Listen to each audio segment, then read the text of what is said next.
ಮತ್ತು ಯಾರ ಅಭಿಪ್ರಾಯ ಸರಿ, ಯಾರ ಅಭಿಪ್ರಾಯ ತಪ್ಪು? ಅವಾಗ ಜಗಳ ಮಾಡೋದ?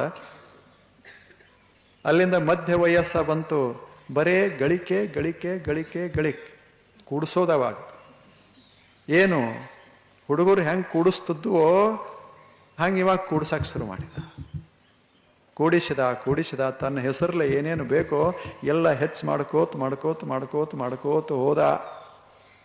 ಅದು ಸರಿ ಅನಿಸ್ತು, ಸಾರ್ಥಕ ಆಯಿತು ಜೀವನ ಅಂದ.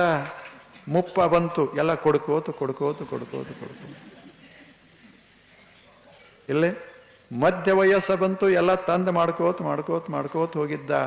ಮುಂದೆ ಎಲ್ಲ ಕೊಡ್ಕೋತ ಅಳಿಯ ಬಂದ, ಅವನಿಗಿಟ್ಟು ಕೊಟ್ಟ. ಮಕ್ಕಳು 4 ಮಂದಿ ಹಂಚಿಕೊಟ್ಟ. ಹೆಂಡತಿ ಹೆಸರಲ್ಲೇ ಒಂದಿಷ್ಟು ಕೊಟ್ಟ. ಏನೂ ಉಳಿಲಿಲ್ಲ. ಅವಾಗಂದ ಜೀವನದಾಗ ಏನು ಅರ್ಥ ಇಲ್ಲ, ಯಾಕೆ ವಯಸ್ಸಾಗಿತ್ತು, ಮುಪ್ಪಾಗ್ಯದ. ಏನದ ಹುಡುಗರು ಸುಮ್ಮನೆ ಕೂಡಿಸ್ತಾವ, ಹಂಗೆ ಮಾಡ್ತಾವ, ಹಿಂಗೆ ಮಾಡ್ತಾವ, ದುಡಿತಾವ. ಅವನು ಅದೇ ಮಾಡಿದ್ದ. ಈಗ ಬದಲಾದ, ಯಾಕೆ ವಯಸ್ಸು. ಮೊದಲ ಗೊಂಬಿಗೆ ಅಂಟ್ಕೋತು, ಮುಂದೆ ಅದಕ್ಕೆ ಅಂಟ್ಕೋತು, ಸಂಗ್ರಹಕ್ಕೆ.